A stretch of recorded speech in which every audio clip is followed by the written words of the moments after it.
The crystalline drill bit screamed against the frozen methane surface of Arcturus 7, sending chunks of orange ice spiraling through the thin atmosphere. Professor Elena Vasquez watched through her environmental suit's visor as her team carved deeper into the planet's ancient permafrost. 200 years of silence had covered this world, but her geological sensors had detected something impossible beneath the endless frozen wasteland. Metallic structures that had no business existing on a planet that had been dead since its sun began its slow fade into darkness.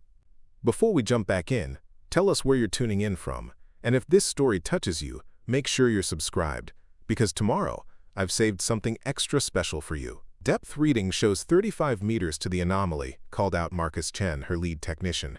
The tall, lanky human adjusted the drilling controls with practiced efficiency, his movements fluid despite the bulky environmental suit. Metal density signatures are getting stronger. Sarah Kim, the team's xenoarchaeologist, clicked her tongue against her teeth in excitement. The gesture was unconscious, a habit from her childhood on the mining colonies, but it betrayed her growing anticipation. Finding lost settlements was her specialty, but this discovery felt different.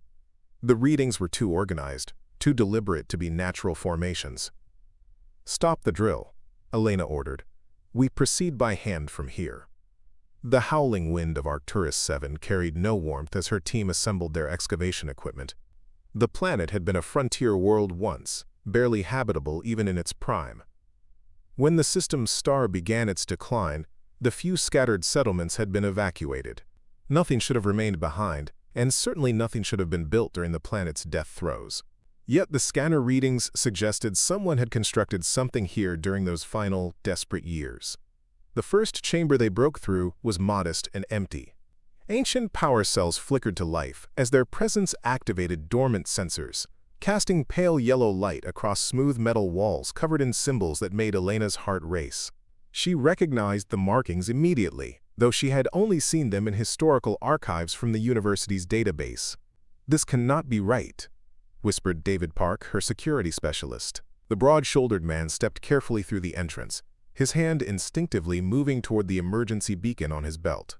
"The colonists never made it this far from the main settlements. The records are clear about that." Elena ran her scanner across the walls, and the readings confirmed what her eyes were already telling her. This was human construction, built with human technology, but the colonists of Arcturus 7 had been simple farmers and miners. They lacked both the resources and the knowledge to build something this sophisticated, especially during the chaotic final years before evacuation.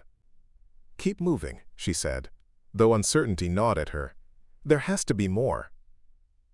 They discovered 4 additional chambers, each one larger than the last. The builders had constructed this facility directly into the permafrost itself, using the planet's frozen core as both foundation and concealment. Emergency power systems still functioned after 2 centuries, casting strange shadows through corridors that seemed to stretch deeper into the planet's interior than should have been possible.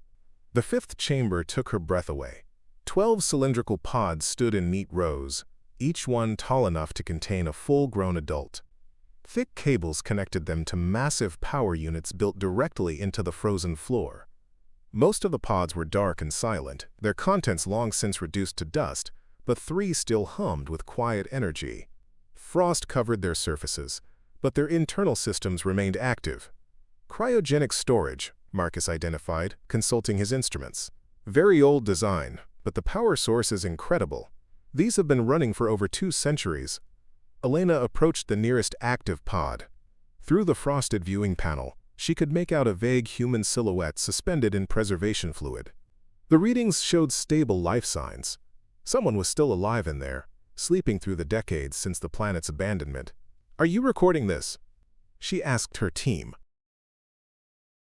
Everything they thought they knew about the final days of Arcturus 7. The official evacuation records mentioned nothing about cryogenic facilities or advanced preservation technology. "All systems recording," confirmed Marcus.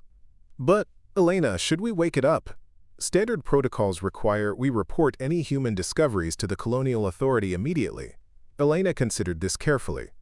Protocol did require immediate reporting, but protocols were written by bureaucrats who had never made a discovery like this. As a scientist, she knew this was the find of a lifetime, a living link to the final chapter of Arcturus 7's history. The research possibilities were staggering. "We wake it up," she decided. "We need to know what we've found before we involve the authorities." David moved closer to the pod, his hand still near his emergency beacon. What if it's dangerous? The evacuation records mention civil unrest during the final months, resource conflicts, territorial disputes. There's a reason they left people behind. "It's been asleep for 200 years, Elena replied. "How dangerous could one farmer be?" The revival process took 4 hours. Ancient computers guided them through the procedure, their interfaces translating automatically through the team's universal language systems. The pod slowly warmed its contents, shifting from preservation mode to revival mode. Monitoring systems showed brain activity increasing, heart rate climbing toward normal human ranges. When the pod finally opened, with a soft hiss of escaping gas, the man inside coughed and opened his eyes. He appeared younger than Elena had expected, perhaps 40 years old, with weathered hands and the lean build typical of agricultural workers. His hair was brown and unkempt from the long sleep, and his clothing was simple work gear that bore no insignia she recognized. "Where am I?" he asked, his voice rough from disuse. His eyes moved quickly around the chamber, taking in the faces surrounding him with a sharpness that seemed unusual for someone just emerging from centuries of sleep. "Who are you people?" "My name is Dr. Elena Vasquez," she said, activating the translation device on her collar. "You're safe. We found you in this facility and revived you from cryogenic sleep." The man sat up slowly, testing his movements. "How long was I out?" "According to our readings, approximately 197 years. His face went pale. 200 years. That's impossible. The program was only supposed to last until... He stopped speaking, his expression changing as he truly looked at his rescuers for the first time. "You're not from the colonies." "No, we're not," Elena confirmed. "I'm from Earth Central University. This is Marcus, Sarah, and David. We're an archaeological team studying the abandoned settlements of Arcturus 7. "Abandoned," the man repeated, and there was something in his tone that made David's hand move instinctively toward his weapon. "What happened to my people?"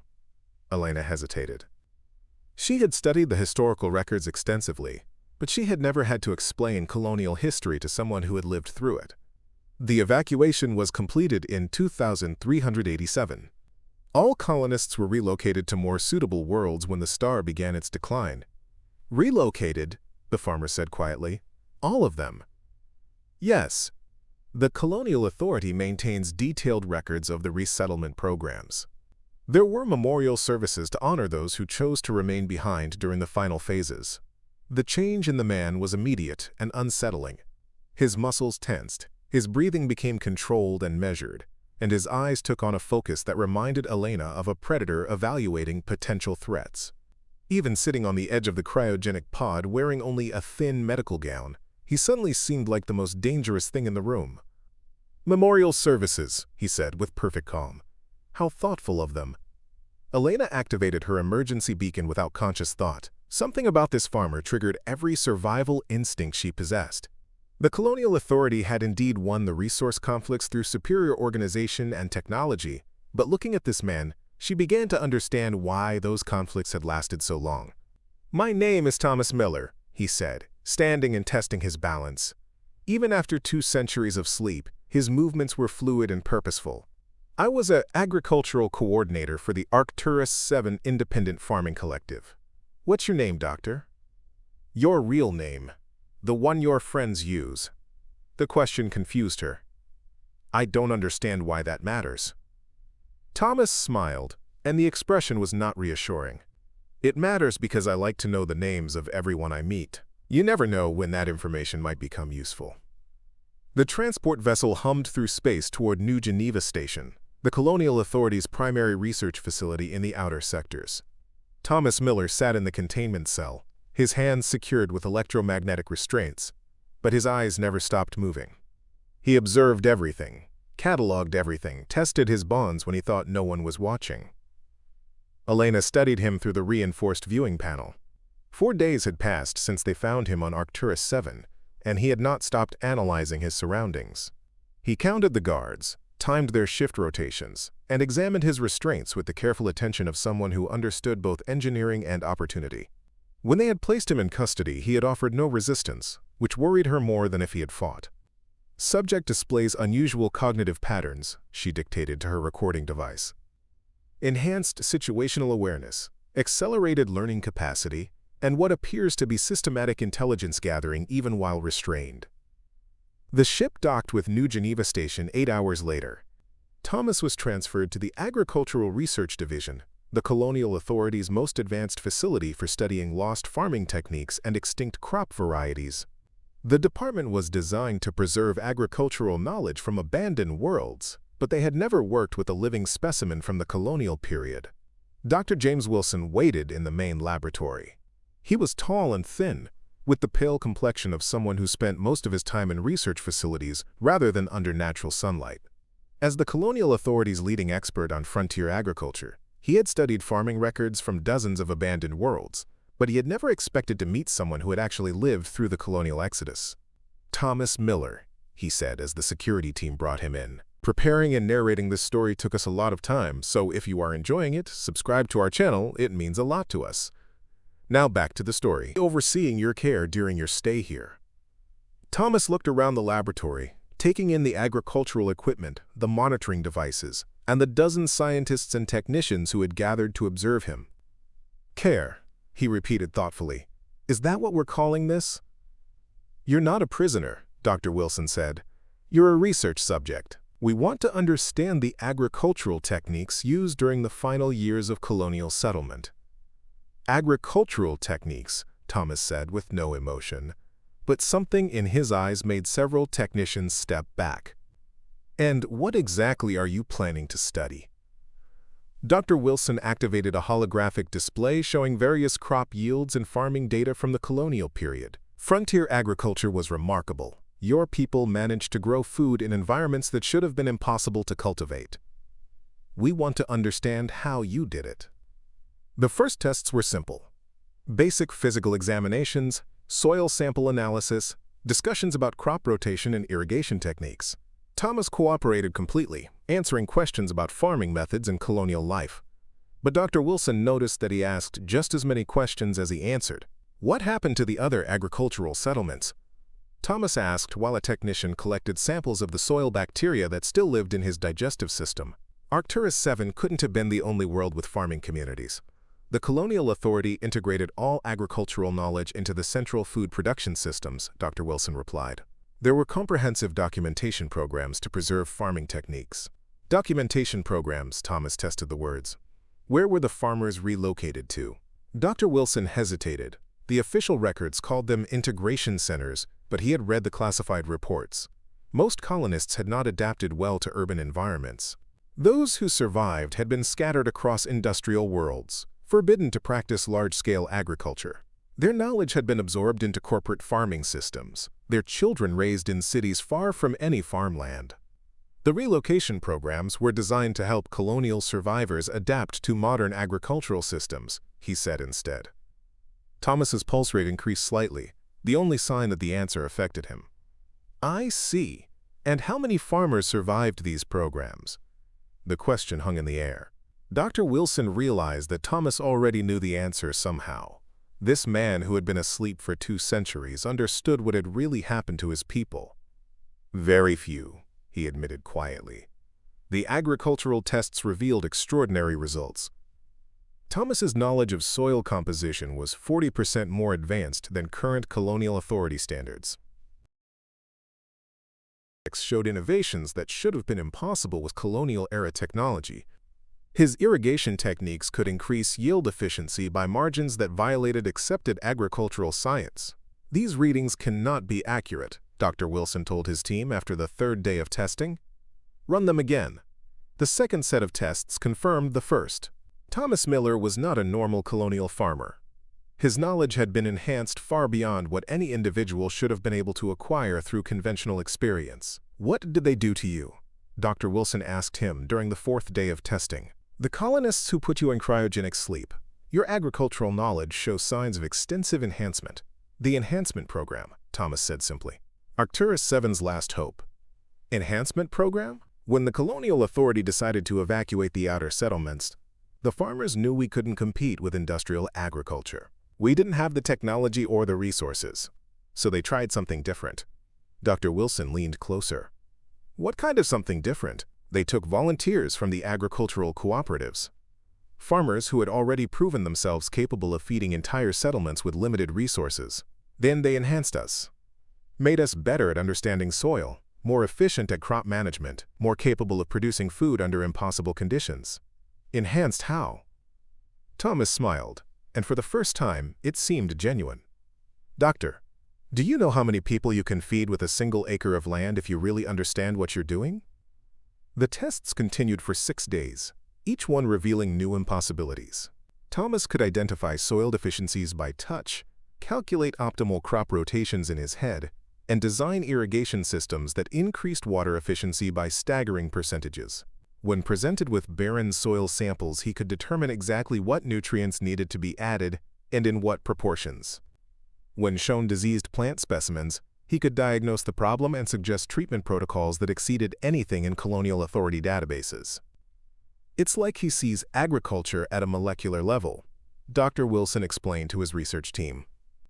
He understands farming the way a composer understands music, every component working in perfect harmony to create something greater than the sum of its parts. During the 7th day of testing, Thomas asked to speak with Dr. Wilson privately. "I've been cooperative," he said when they were alone in the consultation room. "I've answered your questions and submitted to your tests. Now I want something in return." "What do you want?" "Information. Real information about what happened after the evacuation. Not the official version you keep giving me." Dr. Wilson looked at the monitoring equipment. But he found himself wanting to tell Thomas the truth. 7 days of working with the farmer had shown him something the historical records never captured. The colonists hadn't been primitive settlers struggling to survive on harsh worlds. They had been innovators, developing agricultural techniques that put modern farming methods to shame. The colonial authority was afraid, he said quietly. Your people were producing food surpluses that threatened the central distribution systems. You were proving that small-scale agriculture could outperform industrial farming. You were making them obsolete. So you eliminated us. The official term was agricultural consolidation. The goal was to integrate colonial farming knowledge into centralized systems for maximum efficiency. Thomas's restraints creaked as his muscles tensed. How many worlds? 73 agricultural settlements, all consolidated within 18 months of the evacuation order. How many farmers survived? Dr. Wilson accessed his personal files. The numbers were classified at the highest levels, but his research clearance gave him access. Less than 3,000, scattered across the entire sector. Most died within the first year of urban integration. Thomas closed his eyes. When he opened them again, Dr. Wilson saw something that made his heart race with sudden fear. The cooperative farmer was gone. In his place was something calculating and dangerous, something that looked at him like he was already marked for elimination. "Thank you for your honesty, Doctor," Thomas said, and his voice was perfectly calm. That was very helpful. Dr. Wilson realized he had made a terrible mistake. He had not been questioning a research subject. He had been interrogated by someone who understood exactly how to extract information from well-meaning academics. The message from Colonial Authority High Command arrived 18 hours after Dr. Wilson filed his report.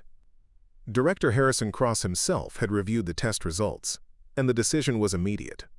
Thomas Miller was to be transferred to the Agricultural Security Division on Titan Station, the Colonial Authority's most secure agricultural research facility. Commander Rebecca Stone waited at the docking bay when the transport arrived. The career military officer stood just under 6 feet tall, her gray uniform bearing the decorations of someone who had spent decades enforcing colonial authority agricultural policies across the outer sectors. She had overseen the consolidation of 12 farming worlds during her career, and she remembered the colonists well.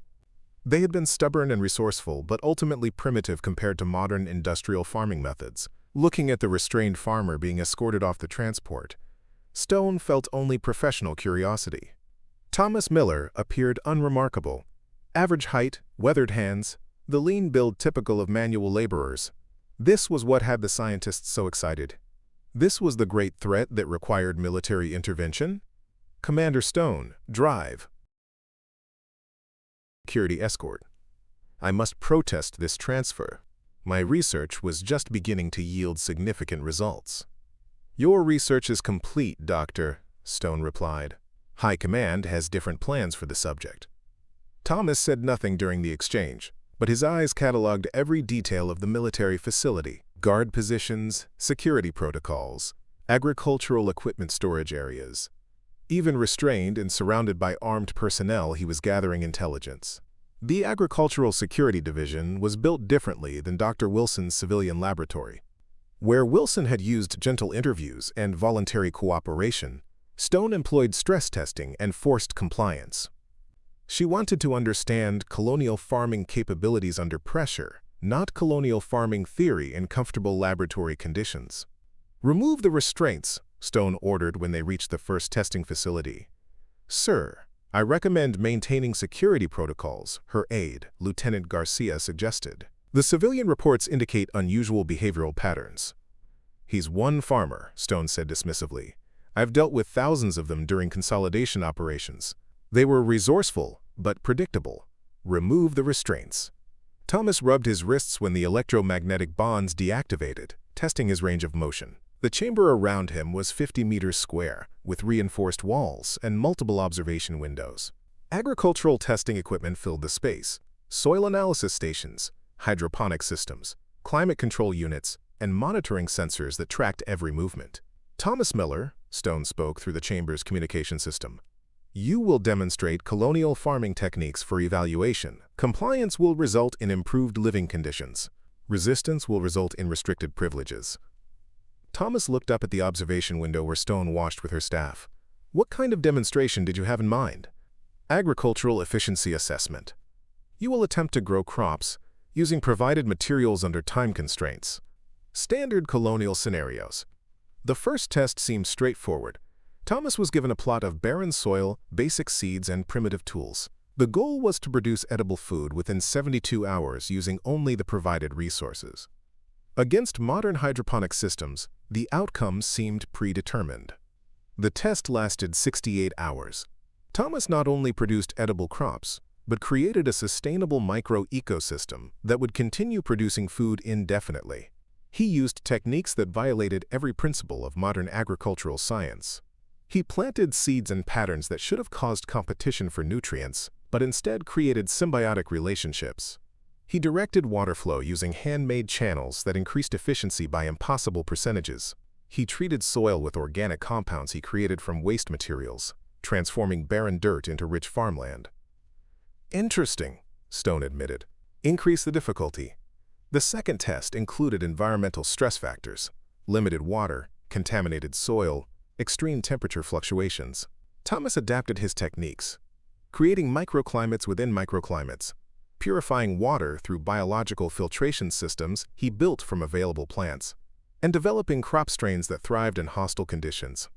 By the fifth test, Thomas was facing scenarios designed to break colonial farming methods entirely. Toxic soil, sub-freezing temperatures, and a 48-hour time limit. He succeeded by creating a closed-loop system that recycled moisture from the air, neutralized soil toxins using bacterial cultures he cultivated from his own digestive system, and generated heat through controlled decomposition reactions. That's impossible, Lieutenant Garcia said after reviewing the results. He's producing food in conditions that would kill industrial crops within hours. Stone studied the monitoring data. Thomas's success rate was 100% across 15 different scenarios. More disturbing was how he achieved those results. Every technique he used could be replicated by anyone with basic knowledge and simple tools. He wasn't relying on advanced technology. He was demonstrating that superior understanding could overcome any limitation. What are you planning? Stone asked him during the 6th day of testing. Thomas looked genuinely confused. Planning? I'm a prisoner undergoing evaluation. What could I possibly be planning? But his eyes told a different story. Thomas Miller was not thinking like a prisoner. He was thinking like a farmer who had just been given detailed knowledge of his captor's agricultural infrastructure, complete with its weaknesses and dependencies. The test continued for 8 days. Thomas faced increasingly impossible scenarios, and he solved every one. More concerning were the psychological evaluations. He memorized the complete layout of Titan Station's agricultural systems, identified key personnel by their voices, and mapped supply chains through casual observation of meal delivery schedules. He asked the maintenance worker about crop storage locations, Lieutenant Garcia reported during the daily security briefing. Yesterday he questioned a technician about power grid distribution. This morning he complimented a guard on the nutritional value of the station's food supplies. Stone looked at the monitoring screen showing Thomas in his cell. The farmer appeared to be sleeping, but something about his posture suggested he was listening to conversations in adjacent areas. He's conducting reconnaissance, she realized.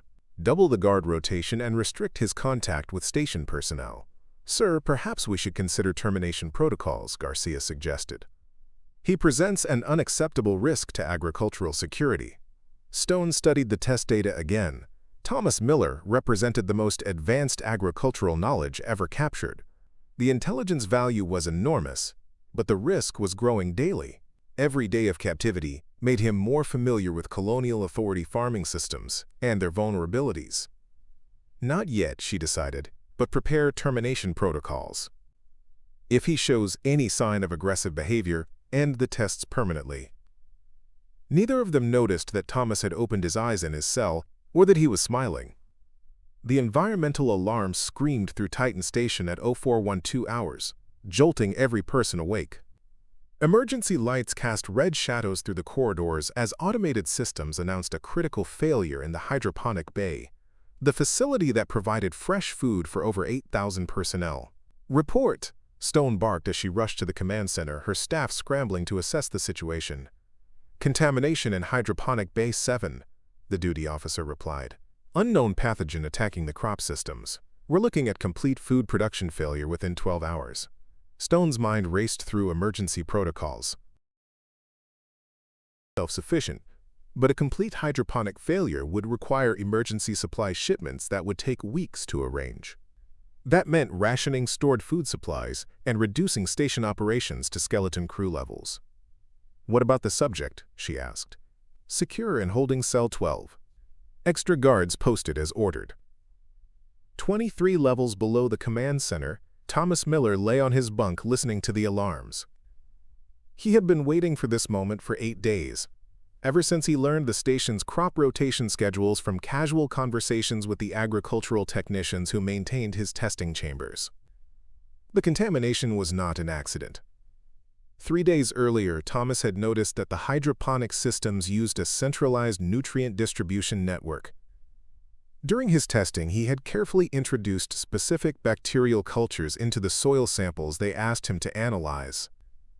Those cultures were designed to remain dormant until they encountered the precise chemical signature used in the station's crop supplements. The colonial authority built their agricultural systems for efficiency and standardization, but they designed them without understanding the complex biological relationships that made farming truly sustainable. Thomas understood those relationships intimately. More importantly, he understood that aliens, who had never faced desperate farmers, could not imagine the patience required for biological warfare. At 0445 hours, the first security team was redirected to assist with contamination containment procedures. At 0453, non-essential monitoring systems shut down to conserve power for emergency operations. At 0502, the holding cell experienced what the automated logs would record as a temporary power fluctuation. Thomas had memorized the guard rotation perfectly.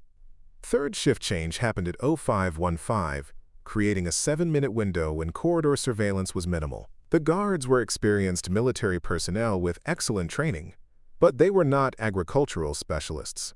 They did not understand that a farmer who could create closed-loop ecosystems from waste materials could also create lock-picking tools from meal utensils and bedding fibers. The first guard never heard him coming. Thomas struck from behind using pressure points that would render the guard unconscious without causing permanent injury. He took the guard's access card, communication device, and key code information. Security Checkpoint Alpha was staffed by 2 guards monitoring multiple access points.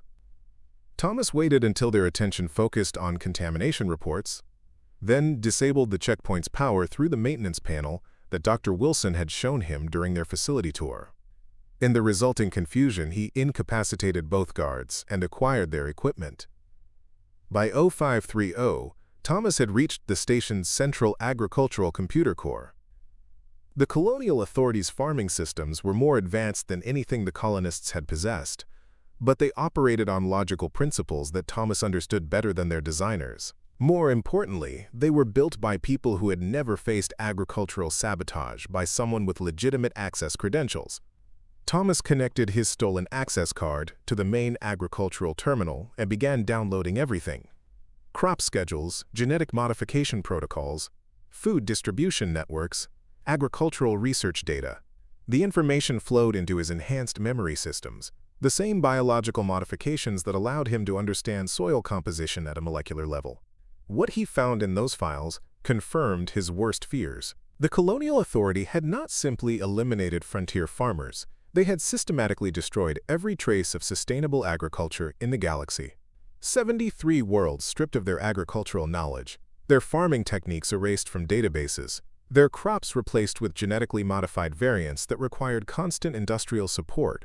But the files contained something else: references to other cryogenic facilities, other enhancement programs, other farmers sleeping in forgotten locations across the agricultural frontier.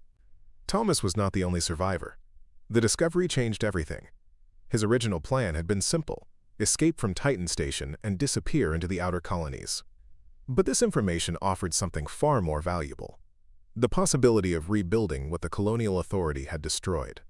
Thomas downloaded the coordinates of 24 potential cryogenic sites, then began his real work. The system was connected to the colonial authority's food distribution network.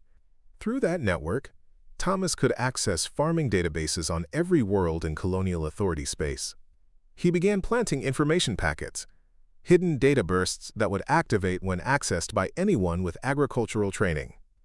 The packets contained everything: detailed analyses of industrial farming weaknesses, techniques for sustainable crop production, methods for creating food security independent of corporate distribution systems. Most importantly, they contained proof that the mighty colonial authorities' food systems could be disrupted by superior knowledge and traditional farming methods. Security alert, Lieutenant Garcia's voice crackled through the station's communication system. The subject has escaped containment. All personnel are to consider him extremely dangerous. Capture authorized. Termination, if necessary. Thomas heard the announcement through his stolen communication device. He had perhaps 10 minutes before security teams reached the agricultural core. Time to finish his mission. He activated the station's internal communication system and began broadcasting on all frequencies. His message went out to every colonial authority facility within 40 light-years, carried by the same network that maintained their agricultural empire. My name is Thomas Miller, Agricultural Coordinator for the Arcturus 7 Independent Farming Collective. The colonial authority told you that frontier farming was primitive, that sustainable agriculture was impossible, that industrial food production was the only way to feed the galaxy. They lied. Throughout the sector, colonial authority officers listened in growing horror as Thomas detailed their agricultural crimes. He provided data, coordinates, production figures. He named the administrators responsible for each consolidation. He exposed the lies that kept entire worlds dependent on corporate food systems. The colonial authority fears one thing above all others, Thomas continued. They fear that you will learn what we learned, that superior knowledge can defeat superior technology, that sustainable farming can outproduce industrial agriculture, that communities who control their own food supply cannot be controlled by anyone else. Security teams reached the agricultural core at 0547. They found Thomas waiting for them, surrounded by the evidence of what he had accomplished. Every database accessed, every file copied, every secret exposed. Surrender, Commander Stone ordered through the communication system. You are surrounded. Thomas looked at the dozen armed guards pointing weapons at him. For the first time since his revival, he smiled with genuine satisfaction. Commander, I want you to understand something. This was never about escape. This was about planting seeds. What seeds? Thomas triggered the improvised device he had constructed from agricultural testing equipment during his infiltration. The explosion destroyed the computer core. But more importantly, it sent an activation signal to data packets hidden throughout the Colonial Authority network. Across the galaxy, information began sprouting like crops after rain, spreading from system to system, with the unstoppable growth of plants finding fertile ground. The explosion also triggered the station's emergency evacuation protocols. In the chaos that followed, Thomas disappeared into the maze of agricultural tunnels and food production facilities he had memorized during his captivity. Commander Stone arrived at the destroyed agricultural core 4 hours later. Her technical staff worked frantically to assess the damage, but the scope of Thomas's sabotage became clear within minutes. "Sir," the chief technician reported, "he accessed everything. Crop schedules, genetic databases, food distribution protocols. The entire agricultural network has been compromised." "No, sir. The packets are designed to activate when accessed by anyone with agricultural training. Every time someone tries to delete them, they replicate instead." Stone stared at the wreckage of her facility's most secure installation. One farmer, armed with nothing but stolen access cards and improvised tools, had accomplished what entire rebel movements had failed to achieve. He had struck at the foundation of Colonial Authority power, their control over food production. "Find him," Stone ordered. "Search every tunnel, every storage area, every ventilation shaft. I want that farmer found and terminated." But Thomas Miller was already gone.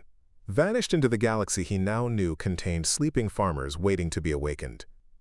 The Colonial Authority had made their greatest mistake when they decided to study him instead of killing him immediately. They had given humanity's most dangerous weapon the knowledge he needed to begin feeding the revolution. Somewhere in the darkness between the stars, seeds of rebellion had been planted. And everyone knew that farmers were very, very good at making things grow. 8 months after Thomas Miller's disappearance from Titan Station, the Colonial Authority faced an unprecedented crisis. Food riots had erupted across 47 worlds, each uprising following patterns that made agricultural administrators wake up screaming. The rebels fought using impossible strategies that turned Colonial Authority advantages into catastrophic weaknesses. On the mining world of Kepler Prime, workers used their ore processing equipment to create soil from asteroid debris, establishing independent food production that bypassed corporate distribution entirely. On the trading hub of Vega Station, merchants discovered how to grow protein-rich crops in zero gravity using waste heat from fusion reactors. On the research colony of Alpha Centauri, scientists learned to produce pharmaceutical compounds from genetically modified vegetables, eliminating their dependence on Colonial Authority medical supplies. Every rebellion followed the same pattern: detailed knowledge of industrial farming weaknesses, precise understanding of biological systems, and agricultural techniques that violated every principle of modern food science. The rebels fought smart, struck at supply chains, and disappeared before enforcement teams could respond.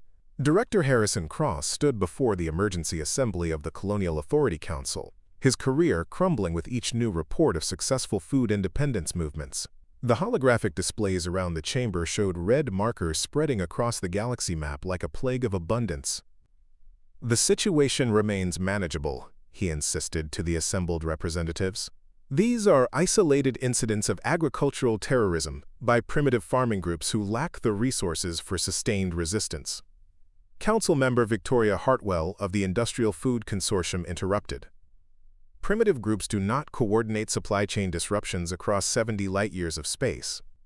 These rebels are using advanced agricultural intelligence, detailed knowledge of our distribution protocols, and farming modifications that should be impossible with their technology. The pattern analysis confirms colonial farming doctrine," added Council member David Chen from the Resource Management Division. "Our agricultural analysts have verified the signature. Someone is teaching these populations to farm like the old colonists did." Cross's hands trembled slightly as he accessed his datapad. "Impossible. Colonial farmers have been extinct for 2 centuries. This is coincidence, nothing more." A new voice cut through the chamber. "No coincidence. This is revolution." Commander Rebecca Stone entered the council chamber without authorization, her uniform bearing fresh stains from agricultural combat zones. Behind her walked Dr. James Wilson, his once pristine research clothes replaced by the practical gear of someone who had been studying rebellion in the field. "You were not summoned, Commander," Cross said coldly. "I summoned myself," Stone replied, "because this council needs to hear the truth about what we face." Dr. Holographic projector. The image showed Thomas Miller standing in what appeared to be a vast agricultural complex, surrounded by beings from a dozen different species. All of them wore simple farming clothes and carried tools modified according to colonial agricultural principles. "This transmission was intercepted from the rebel base in the Outer Rim," Wilson explained. "The farmer is not just inspiring these food rebellions, he is leading them." The recording began to play. Thomas's voice, calm and measured, addressed his diverse audience of agricultural revolutionaries. "Today marks 8 months since the colonial authority learned that sustainable farming is not extinct. 8 months since their lies began unraveling across the galaxy. You have all seen what happens when superior knowledge meets industrial inefficiency, when self-sufficiency faces corporate dependence, when freedom confronts hunger." Thomas gestured to a tactical display showing colonial authorities' supply routes. "The enemy is predictable. They respond to food shortages with increased security, but they cannot create abundance when their systems are fundamentally broken. They rely on technological control, but technology means nothing when your enemy knows exactly how to grow food without it." One of the alien rebels, a tall humanoid with blue skin, stepped forward. "What about the enforcement squads moving to Sector 7? Our scouts report 3 agricultural compliance teams moving to shut down our grain production." Thomas smiled with the confidence of someone who understood biological warfare better than his enemies understood agriculture. "Let them come. Colonial authority enforcement teams use the same tactics they have used for 2 centuries, same responses to crop failures, same predictable attempts to control food supplies, same fundamental misunderstanding of how farming actually works." The recording showed Thomas activating a 3-dimensional map of agricultural installations across the galaxy. "We will demonstrate once again that superior knowledge cannot be defeated by superior force. When they try to destroy our crops, we will teach them that farmers know how to grow food anywhere. When they try to control our seeds, we will show them that life finds a way. When they try to starve us into submission, we will prove that those who feed others cannot be made to hunger." The recording ended with an image that would haunt colonial authority leadership. Thomas Miller standing among his followers, all of them holding freshly harvested food grown in conditions that should have been impossible. They were no longer dependent on anyone. "How many followers does he have?" Councilmember Hartwell asked, her voice tight with concern. "Conservative estimates suggest 75,000 active agricultural rebels across 43 systems," Dr. Wilson replied. "But the number grows exponentially. Every successful harvest inspires new farming communities. Every demonstration that industrial agriculture can be replaced proves that the mighty colonial authority can be made irrelevant." "Where is he getting seeds, equipment, processing facilities?" Cross demanded. "Surely our technology gives us some advantage." Commander Stone activated another display. "He does not need our technology. Miller teaches his followers to use biological systems against industrial ones." Thanks. Corporate processing facilities become community food centers. Research installations become teaching farms where rebels learn to grow food using techniques we forgot centuries ago. "But surely our industrial capacity gives us the advantage," Cross protested. "One farmer and his ragtag followers cannot stand against the full agricultural might of the colonial authority. One farmer defeated our most secure agricultural facility using improvised biological weapons and stolen access cards," Stone reminded him. "One farmer compromised our entire food distribution network with techniques he learned from our own testing procedures. One farmer has inspired more successful independence movements in 8 months than we have faced in the previous century." Dr. Wilson stepped forward. "There is something else the Council needs to know. The information Miller accessed from Titan Station included coordinates for other cryogenic facilities. We have confirmed that at least 19 sites have been accessed in the past 6 months. We believe Miller has awakened other enhanced farmers." The news struck the Council like a physical blow. One enhanced farmer had brought their empire to the brink of food insecurity. The possibility of multiple such individuals working together was unthinkable. How many others? Councilmember Chen asked quietly. Unknown, Wilson admitted. The Colonial Enhancement Program was classified at the highest levels. Our estimates suggest anywhere from dozens to hundreds of enhanced farmers may have been placed in cryogenic storage across the agricultural frontier. Find them, Cross ordered. Find them before Miller does. It may be too late for that, Stone said. We intercepted another transmission yesterday. Miller has established a hidden agricultural base somewhere in the neutral zone. He calls it New Terra, and he is using it to train farming instructors from across the galaxy. The holographic display changed to show another recording. This one was clearly meant as a message to colonial authority forces, broadcast on frequencies that would be impossible to block permanently. Thomas stood before a massive star chart marking agricultural systems throughout colonial authority space. Behind him, beings from dozens of species worked at crop analysis stations, all wearing the same quiet confidence their human instructor displayed. Colonial Authority Command, Thomas began. You have spent 8 months trying to convince yourselves that this is a manageable crisis. Random food riots by primitive farming groups. Isolated incidents that can be contained through superior technology. You are wrong. Thomas marked new systems on the star chart. Green indicators spread like growing plants across Colonial Authority territory. Every day, more communities learn the truth about sustainable agriculture. Every harvest proves that your industrial food systems are unnecessary. Every success shows the galaxy that the mighty Colonial Authority can be replaced by people who understand how to grow their own food. The image zoomed out to show the full scope of New Terra. The hidden base was enormous, built into asteroid fields that provided perfect concealment for agricultural research. Dozens of ships moved between the asteroids, carrying seeds and farming knowledge from across the galaxy. My name is Thomas Miller, and I am no longer alone, he continued. The Colonial Authority told the galaxy that sustainable farming was extinct. We learned, we grew, and now we have returned to teach the galaxy how to feed itself. Thomas gestured to his diverse community of agricultural revolutionaries. These beings represent 57 species that your authority has kept dependent on industrial food production. They have learned to farm using techniques that honor the biological relationships between soil, plants, and communities. They have discovered that freedom begins with the ability to grow your own food. The transmission began to fade, but Thomas's final words echoed through the council chamber with terrifying clarity. The Colonial Authority Empire ends today. In its place, we will grow something better, something based on abundance instead of scarcity, something that honors every community's right to feed itself, something that understands that those who control food production control nothing when everyone knows how to farm. The recording ended with an image that would destroy Colonial Authority credibility forever.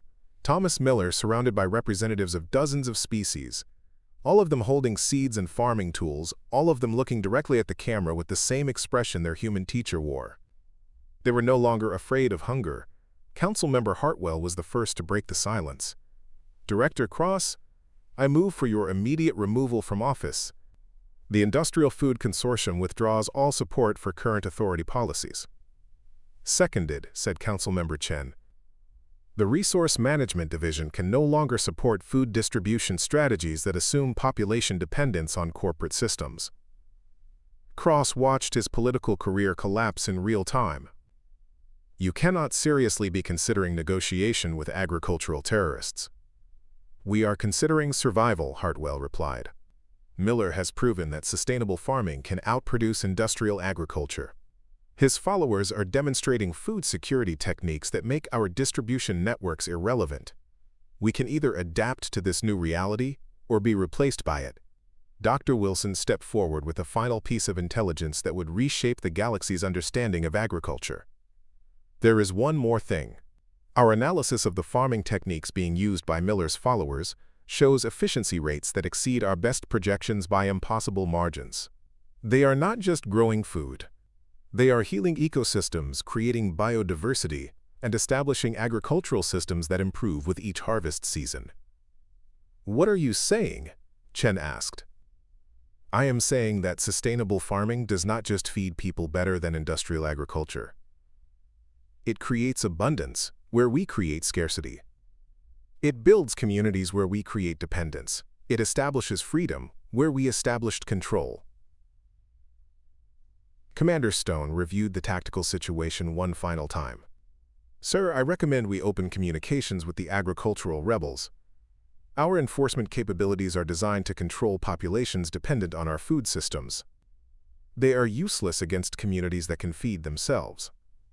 The Colonial Authority Council voted unanimously to begin negotiations with the agricultural revolutionaries.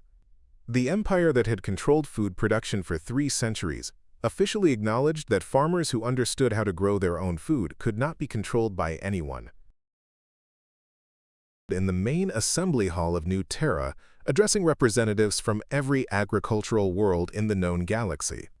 The space was filled with beings who had traveled vast distances to learn sustainable farming techniques, their faces showing the quiet satisfaction of people who had discovered they could feed themselves and their communities without corporate assistance. Today we establish the Galactic Agricultural Cooperative, Thomas announced, to enthusiastic approval. Not an empire built on control, but a network based on knowledge sharing.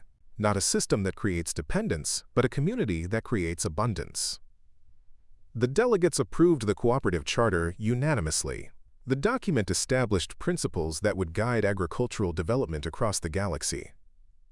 Every community's right to food sovereignty, every species' right to maintain their traditional farming methods, and every individual's right to learn sustainable agriculture. Dr. Wilson, now serving as the cooperative's chief agricultural researcher, presented the final statistics that proved the revolution's success. Industrial food production has decreased by 60% across former colonial authority space. Hunger has been eliminated on 43 worlds. Biodiversity has increased on every planet that has adopted sustainable farming practices. More importantly, added Commander Stone, who had resigned her colonial authority commission to become the cooperative security coordinator, we have proven that superior knowledge will always defeat superior technology. That communities who control their own food supply cannot be controlled by anyone else. That freedom grows wherever people learn to farm. Thomas looked out at the assembly of agricultural revolutionaries who had transformed the galaxy's understanding of food production. Representatives from mining worlds had learned to grow crops in asteroid soil. Desert communities had developed techniques for farming in extreme heat.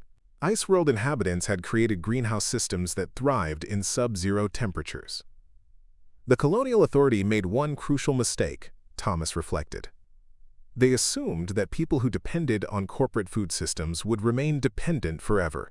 They never imagined that farmers who understood biological relationships could teach entire populations to feed themselves. The final vote established agricultural education as a fundamental right throughout cooperative space. Every community would have access to farming knowledge, seed banks, and technical support for developing sustainable food production. No one would ever again face hunger because they lacked access to corporate distribution systems. As the assembly concluded, Thomas received a message that brought a satisfied smile to his face. The last colonial authority food processing facility had been converted into a community farming education center. The empire that had controlled food for 3 centuries had been replaced by a galaxy where everyone knew how to grow their own. The revolution that began with one defrosted farmer had become a galactic transformation. Somewhere in the darkness between the stars, the seeds of freedom had taken root and grown into something beautiful. A galaxy where hunger was extinct and abundance grew wherever people learned to farm. The harvest was complete. Up next, you've got 2 more standout stories right on your screen. If this one hit the mark, you won't want to pass these up. Just click and check them out.